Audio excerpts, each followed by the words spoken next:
Hi, folks. Good morning to all of you. Always a pleasure connecting and speaking to you on multifarious topics, primarily focused on life and careers. And of course, if you're someone who's probably keen on any aspect of life and careers, I probably ask you to subscribe to this channel. For sure, your time invested in this will be useful. A very interesting perspective which I want to talk to you today about is time management. Of course, enough has been spoken about time management across multiple forums like YouTube, Twitter, and many forums. But essentially, one interesting aspect which I wanted to focus on is essentially why do we all waste so much of time? Have you really thought about it?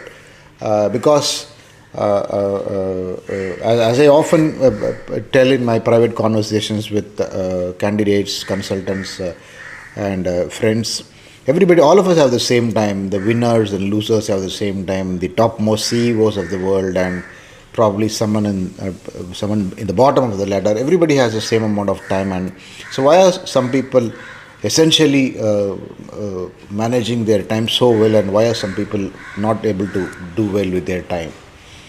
And the answer to is actually the answer to this is pretty simple if you look at it. It is only we who choose to complicate it by probably trying to look at models of time management. What models are there? How can I manage my time? What are the scientific ways with which I can manage time and things like that? Two things. One, of course, there's always this hierarchy of must to do, it is okay to do, not to do, and probably the trivial stuff which probably you don't want to do, or there's no point in doing it.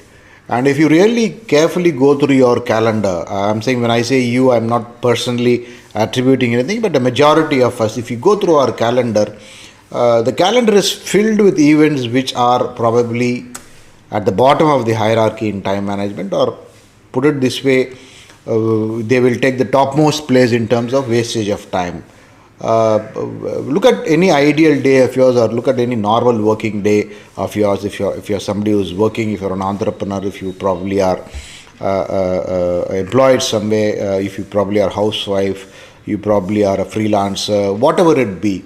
Look at your calendar from morning to evening and any normal day, and besides your essential activities invested in your personal management, like about 8 hours or 9 hours of sleep, your exercises, your personal hygiene time and things like that.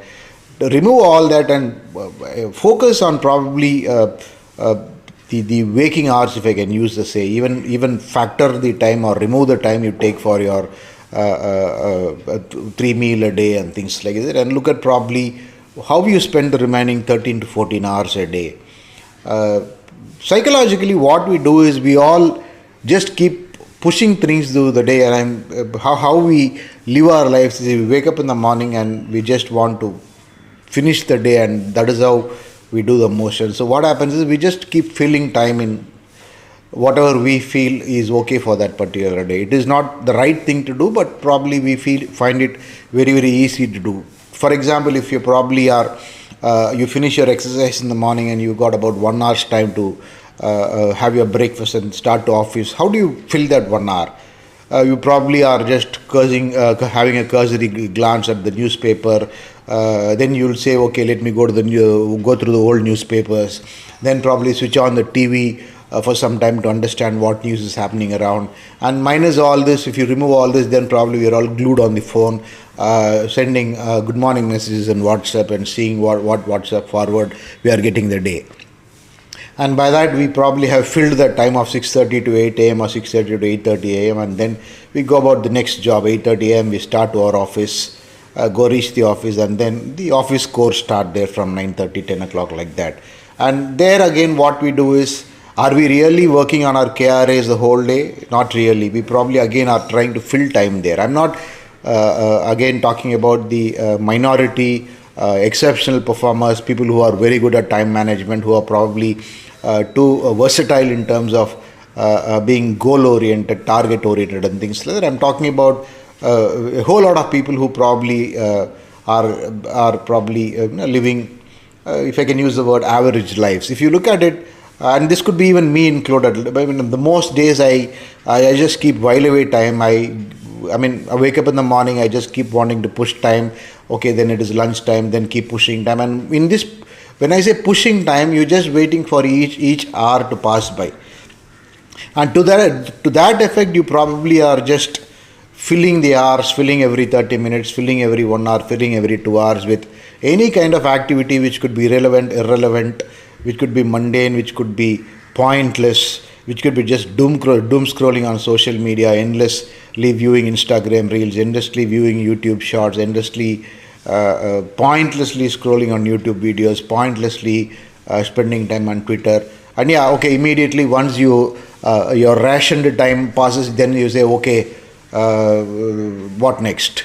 And these what next, essentially, in terms of what we do, in terms of priorities, occupies a very, very minuscule part of the day. I mean, it can be work, it can be moving towards your personal goals, you could be learning something new. Because you are spending a lot of time on just filling the blanks in terms of time, what you do is your real time spent on quality work. It can be quality knowledge gathering. It can be quality work in terms of your contribution to the top line and bottom line in your organization. It can be doing some quality research for your studies. It can be probably preparing for your exams. It can be quality family time and spending time with them. How many times have you seen you just gazing at the television when your family is around? You're just really not spending any quality time with the family. So this is almost a pattern of most of us, and this is a pattern which is killing our time. And then end of the week, we just see that another week passes by, another day passes by, and we see, oh God, nothing has happened, because it has become a habit. I mean, I think people like Robin Sharma and all those authors keep saying that if you do something for 21 days, it becomes a habit.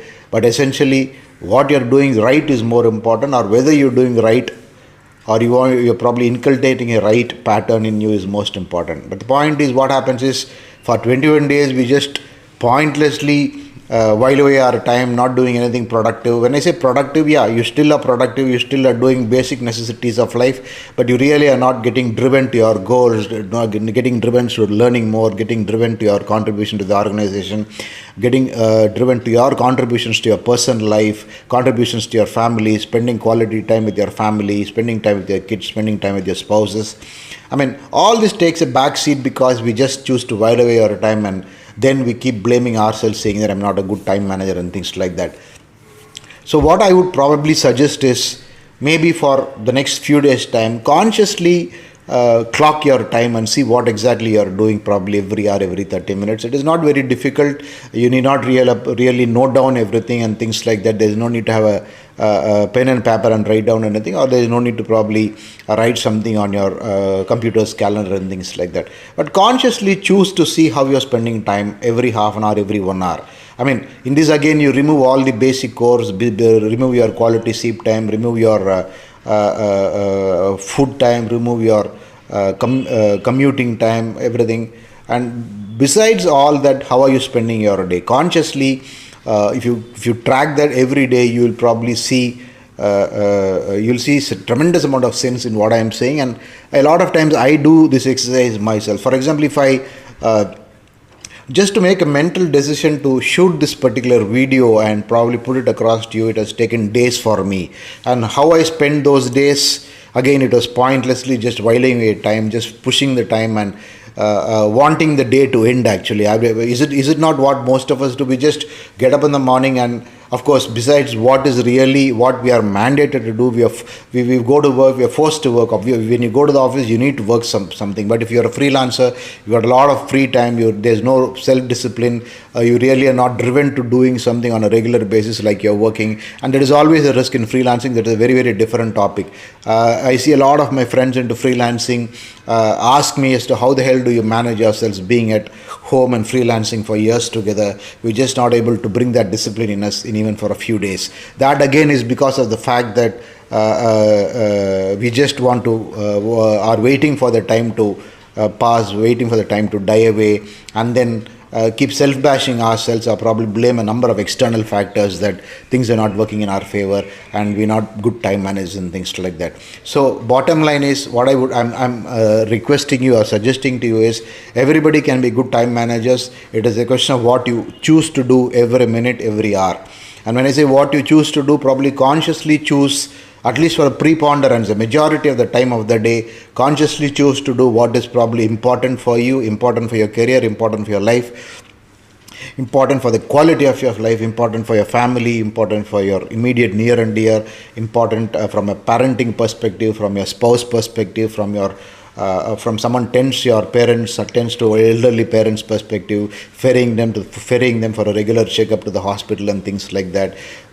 Besides that, if you are focused on your work, how better are you getting at your work, how much better are you doing today compared to yesterday. Consciously monitor all this by the day, and you make sure that you're putting more and more time into these kind of things, and really take all other trivial activities or push them to the back seat, push them out of the calendar. You'll see that you become a big winner. Not winner in terms of what others are going to rate you or how others are going to. You'll see a tremendous amount of sense of satisfaction in you for managing time well. And believe me, there is no other scientific method of time management which is going to come to your rescue. The only best way of time management is to not waste time, not to keep doom scrolling all day, not to just keep gazed on your television, on your computer monitor, on your mobile phone, and just keep gazing at it for hours together, pointlessly. If you just ration all this, maybe no point. Everybody likes to spend time on social media, everybody likes to spend time on news, but make sure that it doesn't go on and on to meandering pointlessly like an endless river, flowing without any particular point. And then in that case, you'll only regret after maybe months and months together saying that a lot of time is wasted. So what is the best way not to waste time? In fact, that is the best way to manage time, and be good time managers. When I say be consciously good time managers, all I am saying is consciously waste less and less time. And what is wastage of time? You have to judge for yourself. For me, doom scrolling is probably waste of time. I can doom scroll probably for 15 minutes every 2 hours, or 10 minutes every 2 hours, or even maybe 10 or 15 minutes every 3 hours. But if I'm going to continuously keep gazing at Twitter and Facebook on LinkedIn for about 3-4 hours, I'm just whiling away time. I'm just, as I keep saying, I'm just trying or waiting for a time to pass away, and then blame myself, blame the entire system for things not working in my favor. Believe me, this singular change in your lifestyle will bring about tremendous amount of improvement in terms of what you want to achieve. And another big lesson, of course, which I keep telling people is whatever you want to do 5 years back or 10 years back, you should do that today. You should not procrastinate. A lot of time when we look back, the biggest regret which we have in our lives is to probably not doing something or starting something 10-15 years ago. And that again is mainly because we've just been whiling away time, wasting time. And end of the day, we ask ourselves, why are we wasting time?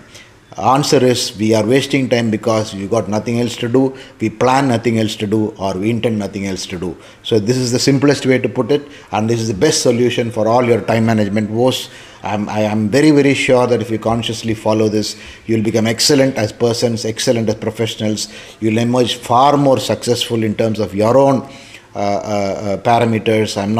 I really don't want you to go by others' measures. Go by your own measures and be successful in your own terms. Be happier in your own terms. Have a better quality of life in your own terms, and stop wasting time. And how do you stop waste time? Just probably take the tips from this video. I'm sure you found this very, very useful. Not rocket science at all. Extremely easy to follow and extremely cognizable. All of us know that this is the problem, but we're not attacking the problem to get at a solution. So I'm only guiding you to attack this problem. Just look at your past few days, you'll know what your problem is in time management, and probably you'll also have a bigger answer to bigger questions as to why you're not successful like many others. Thanks for your time. It was wonderful talking to you. I'll see you soon in another video. Please give a thumbs up if you like this, and probably consider subscribing to this channel. I'll see you soon in the video. Excellent, and thanks for your time. I wish you all the very best in your life and career.